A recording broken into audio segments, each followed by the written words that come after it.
Venice, the Serenissima. Like many European cities, it welcomes Jews from the diaspora. Venetian merchants have traded with Jews since the 11th century, never allowing them to settle here. All will change in the spring of 1516. Those governing Venice, under the leadership of the Doge, grant the Jews permanent residence. They are offered a place to live, an industrial island which had been used as the copper foundry of the city. The first to arrive are from Germany. They are the Ashkenazi, meaning German in Hebrew. They are quickly joined by the Sephardics from the Iberian Peninsula, the Jews of Italy, followed by those from the south of France and those coming from the Ottoman Empire. Out of this cosmopolitan explosion, 5 synagogues will emerge, representing each diaspora. The Scuola Tedesca, the Scuola Canton, the Scuola Italiana, the Scuola Levantina, and the Scuola Spagnola. They will become the sacred places of the ghetto.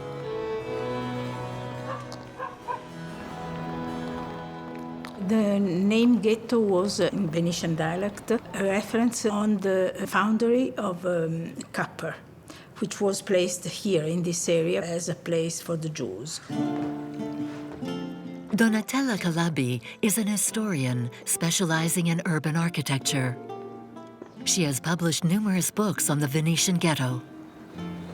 This word gettare means in Italian, in Venetian, throw away. They threw away the rest of the copper in this area, in the middle of the square, and the place was called, for this reason, ghetto.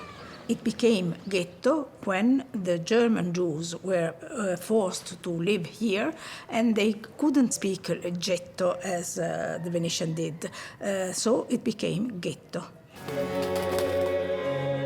In the 16th century, as in the rest of Europe, the Jews of the ghetto are subject to certain restrictive laws. By nightfall, they must return to their island.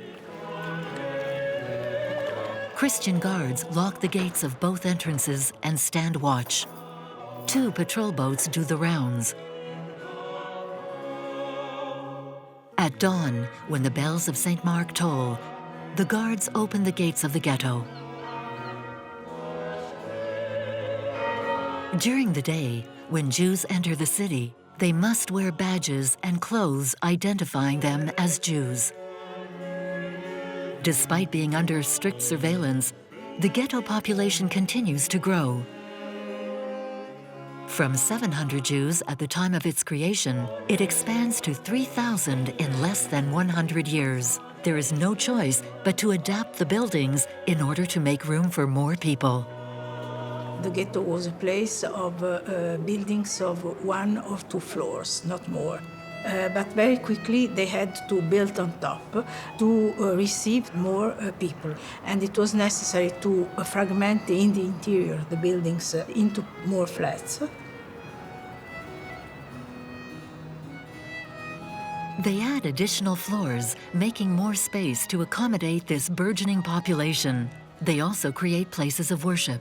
Some of Venice's tallest buildings can still be found here in the ghetto. I don't think that you can speak about Jewish architecture. If you think that in 16th century, the Renaissance is the moment where the architecture is more monumental, more emphatic, in the sacred places more than elsewhere, the attitude of the Jewish population was not to be too visible. The synagogue of the ghetto, at the exterior, they are completely hidden. You don't have any monumental emphasis on their architecture. The only element that you can see from outside are the windows, the large windows, or the skylights.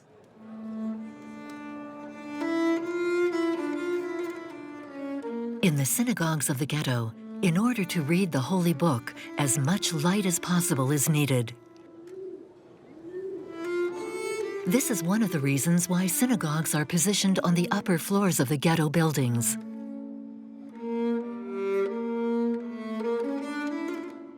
This is a choice given to different reasons. One is religious, being near to the sky, near to God. The other one is the light, the possibility to take light directly from the sky. The Canton is one of the most effective and more impressive synagogue, which is why it was important to have natural light.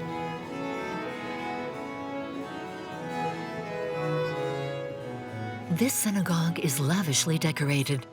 On 3 of its 4 walls, a series of 8 biblical scenes are represented.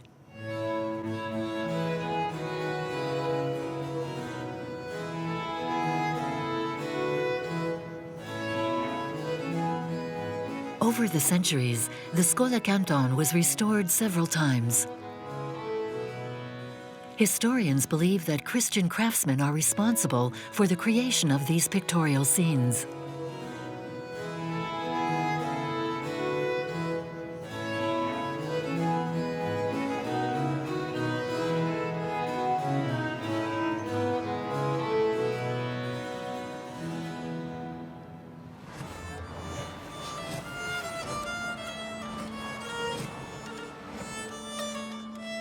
Around the corner from the Scola Canton, the Scola Tedesca, the oldest synagogue of the ghetto, paid for by the Jews of Central Europe, the first to arrive.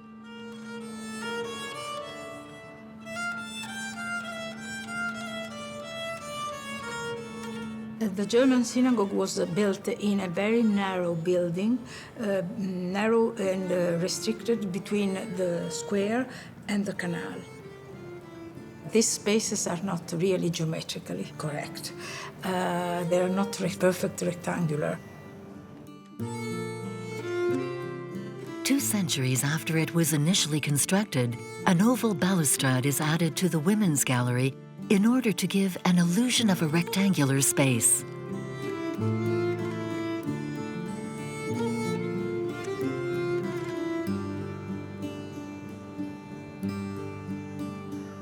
To accentuate this effect, the fresco painted on the ceiling also takes on the shape of the oval balustrade. This decor was inspired by the theaters of the time. It illustrates the affinity which develops between the Jewish community and Venetian society.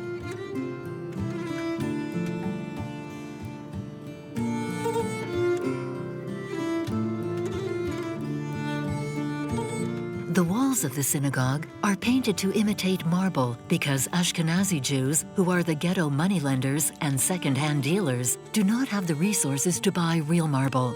In addition, the Catholic Church declares that this stone is too precious for Jews to use to decorate their places of worship.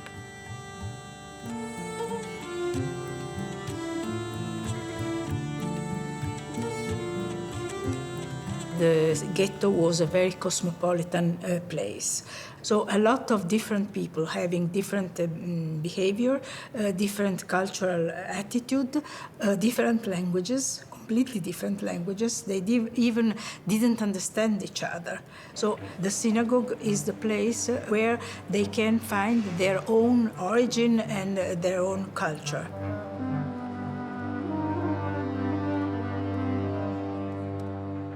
In 1575, the Italian Jews, who are the poorest of the ghetto, build the most modest of all the synagogues, the Scola Italiana. With far less ornamentation, it is also the smallest, accommodating only 25 worshippers. Like all the other synagogues, it is probably built by Christians, because in Italy, as in all Europe, Jews are prohibited from working in construction.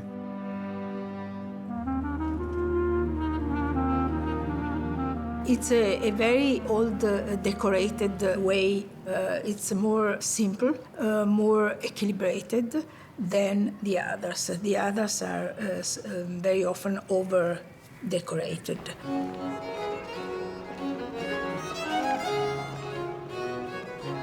The Jewish community is expanding. 25 years after the creation of the Ghetto Nuovo, the city of Venice allots to the Ghetto Jews a new parcel of land, the Ghetto Vecchio. Jews from the Ottoman Empire are the wealthiest. They establish their own synagogue within this new quarter. The scale of the Scuola Levantina testifies to their status. It is not found on the upper floors of apartment buildings, but it is completely autonomous. Still, in order not to draw attention to this community, the exterior facade is anonymous and discreet.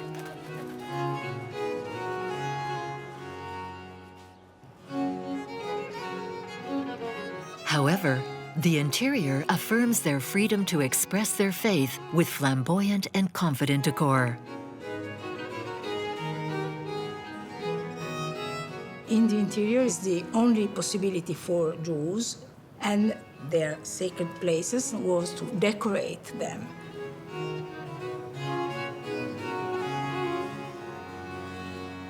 You had some similarities in the interior decoration and certainly relationships to the building of churches at the same period. After all, the architects and the builders and so on were the same. So very often this kind of decoration is quite similar to the interior decoration of some churches. The ark, made out of sculpted marble, is a refined example of Venetian architecture of the time. Carved during the 17th century, it is probably the work of the studio of architect Baldassare Longhena, creator of one of the most beautiful Baroque churches of Venice, Santa Maria della Salute.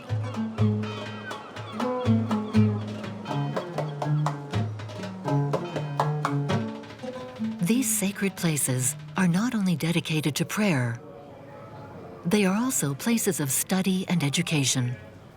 The Scuola Levantina is no exception. Religion is taught here. For this reason, they are all called scuola, which in Venetian dialect means school.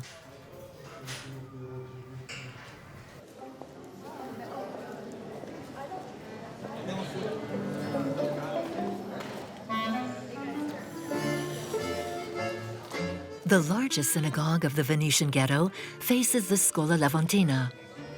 It is the Scuola Spagnola.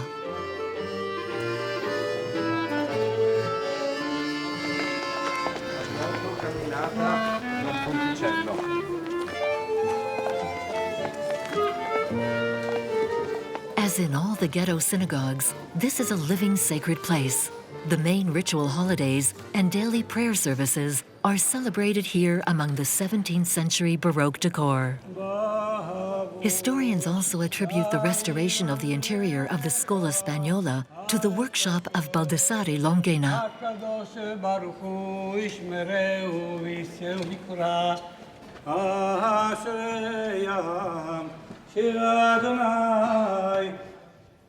Shema Israel, Adonai Eloheinu, Adonai Echad.